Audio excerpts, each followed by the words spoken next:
Sure. Hey, where you going? I thought I'd sit at a table. Is that all right with you? It gets kind of lonely over there at the table. Why don't you sit over here at the counter with me? I'd rather be. That's an old Garble line. I didn't know. I want to be alone. She used to say it all the time.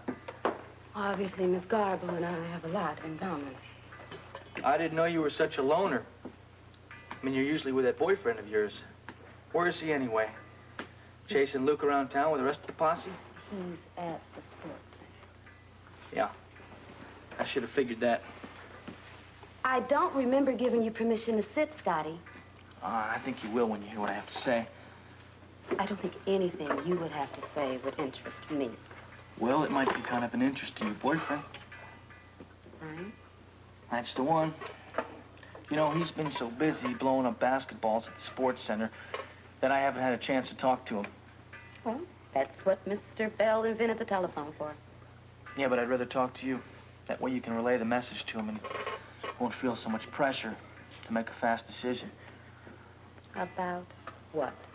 An offer of employment. Listen, Claudia, you may not believe this, but I happen to care a lot about Brian. You know, him and I go way, way back. You know that. You know, and it gets me kind of mad when I think about the potential that the guy's got, and he's down there wasting his time at that sports center. Well, he seems to enjoy it. Sure he does, but he's got a PhD. And it must be kind of monotonous down there just, you know, monitoring the playground. Not to mention, he spends all kinds of time down there. It must put a strain on your relationship. Our relationship has absolutely nothing to do with you. It's none of your business. Okay, I apologize. I'm sorry, okay? Just tell Brian that I would be willing to pay him 3 times what he's making right now. Doing what? Working for me. I'm in a position right now to hire some good people in what used to be Durnley's empire. You know, Brian would never work for Durnley's empire. Yeah, but Durnley's out of the picture. It's just me right now. And my first job is to clean up the organization. And in order for me to do that, Claudia, I need some good, clean people. People like Brian. It's 3 times what he's making now. That's right, and a lot less hours. Come on, what do you say? I say that I'll mention it to him. Okay. Well, he decides. He knows where to find me. Okay? And you take it easy. I'd rather talk to you than Ma Bell any day.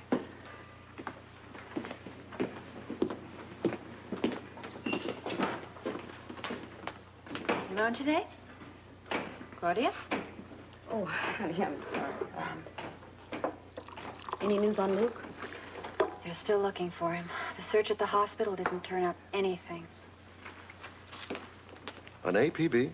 The call went out this afternoon, You'd think they'd be able to find them. especially since they were disguised as doctors. Somehow I'm beginning to agree with Mr. Scorpio. He feels they're long gone. I suppose as long as they're out of the hospital, that's really all that matters. That and Dan's condition.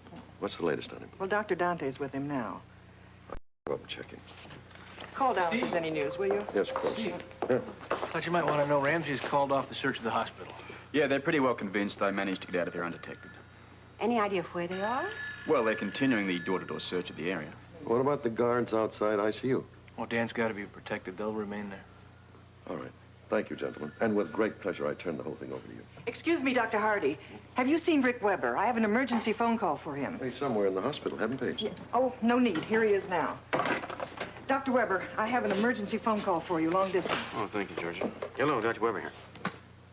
We'll be going. Joe, if Ramsey wants any help, please have him call us. Right. Yeah. Steve, there's been a car accident. This is Jeff's wife on the phone.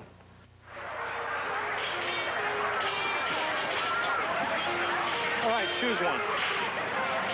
That one. What, this? No, you got to have something bigger to cover your face. On that there. Sure is. That one? This? Yeah, thanks.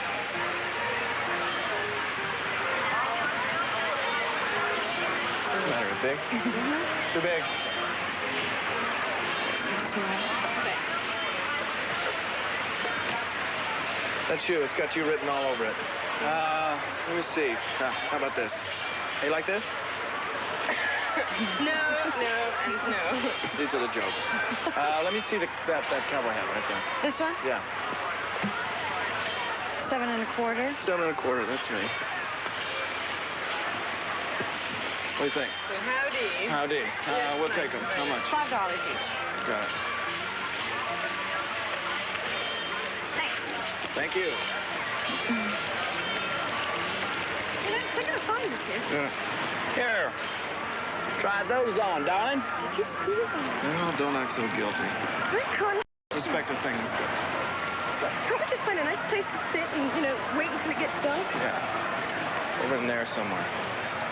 Ah, hot dogs for a night. Come on, I'll spring for a dog. 2 dogs, 2 fries, 2 sodas. Mustard and... Mustard ketchup, no sauerkraut. Sauerkraut? Must be better than hospital food. Yeah, you bet. Charlene, I told you they don't have no hush puppies up here. Didn't your daddy tell you in the north now? Hey, man, don't you know how to make that stuff? Lots of salts now. Don't make it dry. Don't make, well, not easy there. You know, it ain't got no arms on it. It can't swim. Is that okay? That'll be fine. My old lady's very particular, you know. Very particular. Yeah. She also gets real angry when she gets cheated, so don't short us on the fries. We want exactly what we pay for it. Ain't that right, Charlene? She's shy. She don't say too much. Cute little thing, though, don't you think? That'll be $4.50. $4.50. Hold that for me, will you, baby? Uh-huh. Boy, the prices is high up here, ain't they, darling? Sure. Get more.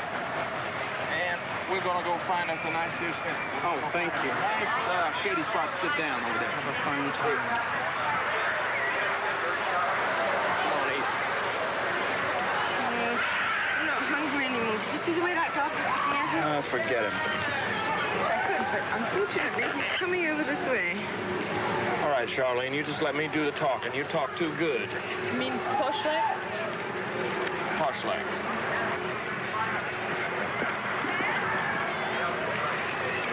Excuse me.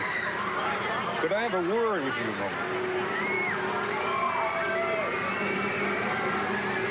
Georgia, get me on the first flight to Nevada. Will you be going alone? Yeah, and have Dr. Cunningham take my patients and try to get Lesley. I believe she's on 6. Maybe we should go, too. No, Audrey, thank you. I'll be able to handle it. Well, I was thinking as much of Jeff's wife. It's a terrible time for her. Well, she has family there in Nevada. She should be just fine. Yeah. Thank you. It's a very strong woman. I'm leaving right now, Steve. I'm going with you, Rick. You have a hospital to run. To heck with the hospital. This is my son we're talking about. You informed of his progress. What happened to Jeff? Car accident. His chest was crushed against the steering wheel. Have they operated? 4 hours of heart surgery already, and they may need more. I'm catching the next flight. By all means, and I'll try to join you within the next 24 hours. Can I get a ride to the airport? Of course. Maybe I should go with you. If one Weber is going to have... If anyone else goes, Lesley, it's going to be me. Well, if it's as serious as you're making it sound. If there are complications, I promise I'll call you off.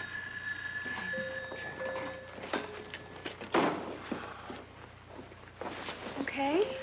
I think maybe I'll go and sit down. That's a good idea. Dr. Hardy, it's the surgeon from Nevada. Oh, good. Get on the other line, Rick. Hello? Yeah, hello. This is Dr. Hardy. Look, I'm having Rick Weber, Dr. Rick Weber, on the line with me. He's Jeff's brother. How's Jeff doing? I see. You say his condition is serious? Yes, we understand. I guess I am never ready for tragedies. They Yes. always seem to sneak up on me. I know what you mean. You can be lulled to sleep by a sense of security. You feel it's such a shame as that things have been going so well for Jeff. His new home, his new wife. Oh, gosh, that poor woman. And Rick and Steve, it's affected so many people. Well, unfortunately, there's nothing we can do about it right now. No, that is very true. So, tell me, how is your rapidly increasing family life? Hectic and insane, as yours. Well, outside of a blow-up between Tommy and Steve, everything's fine. A blow-up? What happened? Oh, it was just one of those silly little arguments that accelerated into a war. You know, it was really kind of funny, as a matter of fact. Steve was so angry because Tommy lost all of his money in a poker game. Tommy. Yes, it's hard to believe Tommy's a gambler. Yes, it's hard to believe he even knows how to play. He's so... Yes. Well, how's he taking it? Well, he's a bit shell-shocked, and his wallet is still empty. I think he's learned a lesson. But Steve, of course, is still very upset. Yes. Well, I think it will blow over. Yeah, especially now with so many other things to think about. Oh, poor Jeff. All right. Now, there's something that we can do. We can hold so many good thoughts that it helps Jeff. Well, I hope there are enough good thoughts to help Dan, too. Oh, plenty. In fact, we probably have a few left over that we could throw Luke's way. He needs it as much as anybody does. Yes, he certainly does.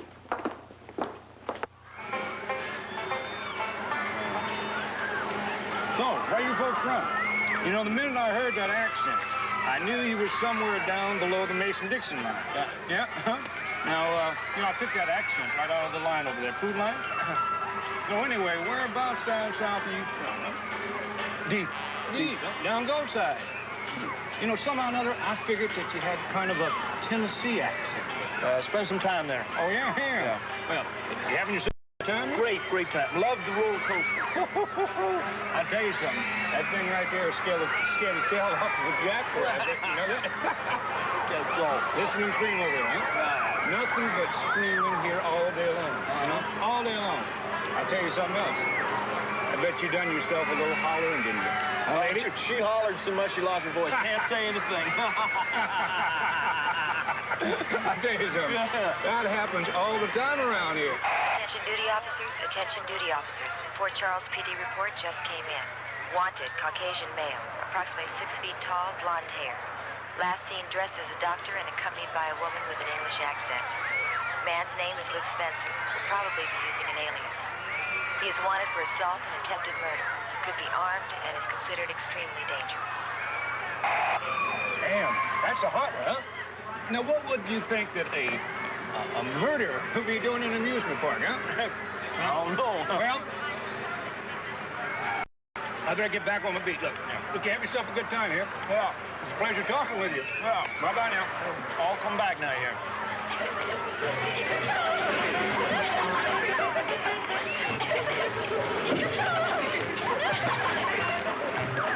Come on, I got an idea.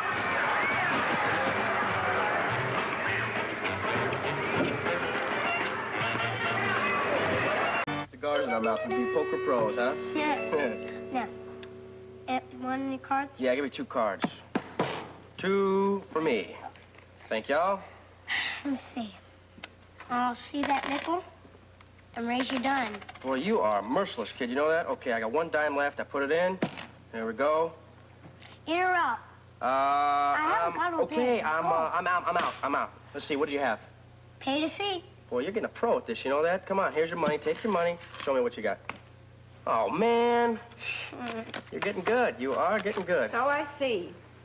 Oh, hi, Dr. Weber. How you doing there? Took the words right out of my mouth. Blacky's teaching me to play poker. Yeah, just a little friendly game with the kid. You know, I wouldn't take his money, would I? Well, it's nice to know you have some scruples. Yeah, you know, just, wouldn't take any money from kids or anything. What about from big kids? What about Tommy? Tommy? Seems to me I heard today that he lost all of his money in a poker game. No, isn't that too bad? Well, I'm sorry, we just don't You wouldn't know anything about that, would you? We don't know a thing about it, right? Right, little buddy? We know anything about that? Michael Weber, don't you lie for him. And don't you ever ask him to lie for you. All right. What's the matter? What's bugging you today, man? I have had a terrible day, and I did not need to come home to this. Oh, big deal. You don't have to take it out on me and him. I'm We not didn't do taking nothing. anything out on you. We don't gamble in this house, Blackie. Well, I'm sorry. I understand you loud and clear, sir. Don't you smart-mouth me, Blackie. While you're living in this house as a guest, you live by the rules of the house. Oh, yeah, that's fine. Okay, but how come, why don't you just make a little list or something? Because every time I turn around, you're slapping a new rule on me. Every time I turn, I can't take this. I'll see you later, buddy. Where are you going? I'm going to go upstairs, I'm going to get my things, and I'm going to go out and I'm going to raise some hell, okay? You care?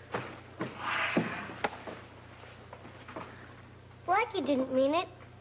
He's really a good guy. You know, he went down to school and took his tests. It's not Blackie. It's just, I just have had the most awful day. You want to talk about it? How come you're so smart? I don't know. I know. You want me to tell you? It's Because you care as much about the people around you as you do about yourself. Don't you ever stop doing that, not even for a minute. If you say so. Dinner is at 6:30. Do you plan on being here? Yeah. See you, buddy.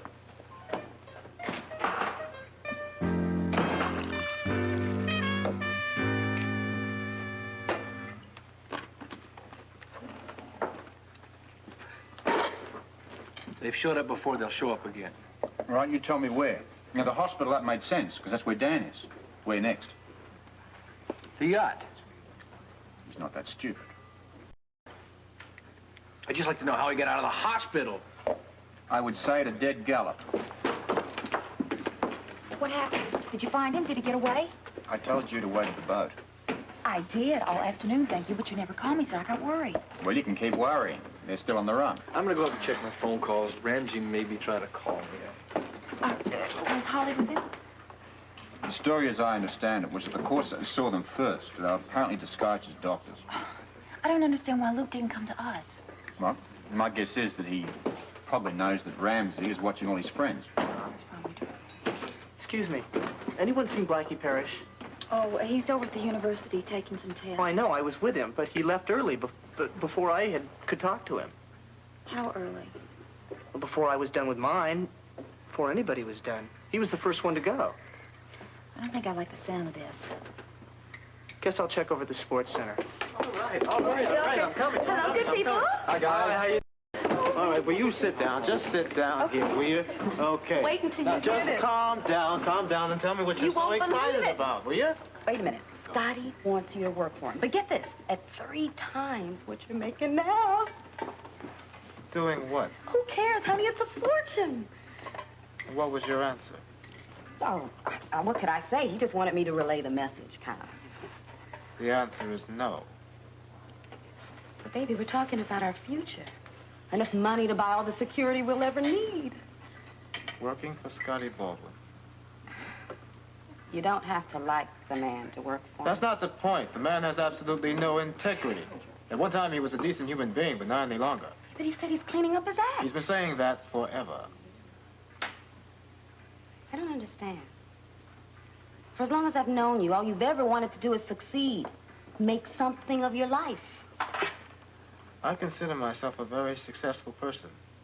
I have 2 jobs, one at the sports center and one at the hospital. I enjoy them, even though I'm not getting rich. I'm very happy. Doesn't that count for anything? All I'm saying is consider Scotty's offer. I have. The answer is still no. Right. Thanks, love. Thank you. So if Ruby knew they were there, why didn't she come to us? Luke told her not to. That's no excuse. All right. If you'd been in the same situation, would you have? Of course not. I just wish that I'd found him before anybody else. That way I could have found out what the hell Rooney told him. If Dan told him anything. Run that by me again. I mean, what if Dan didn't get a chance to talk to Luke? What if he was stabbed before he could? Of course. It's the reason he was at the hospital. He just wanted to talk to Dan. It's a good theory. It's the best one we've got to date, darling. Well done. Thank you.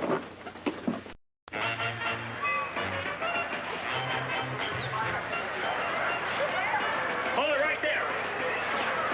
What's up? Well, keep an eye out for 2 fugitives. We have reason to believe they're headed in this direction. Now, these are the pictures we got from the Port Charles PD. I'd appreciate if you'd post these around the park. Now, the guy's a killer. The girl with him is a hostage. Armed and dangerous, so now be careful. All right. Hey, would you please post these for me? Thanks.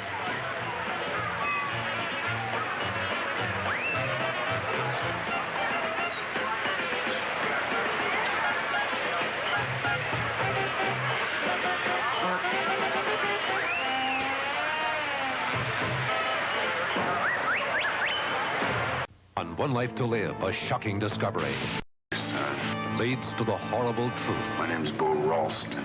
And the search for a new family. Heard you a couple of times say, oh, I'm proud to be a Ralston. Yeah, that's right. You met any of them? I figure change of tune. When Bo finds his Aunt Euphemia, the whole family is reunited. The Ralstons will have their revenge. And a secret plan of betrayal becomes an intriguing challenge to Bo on One Life to Live.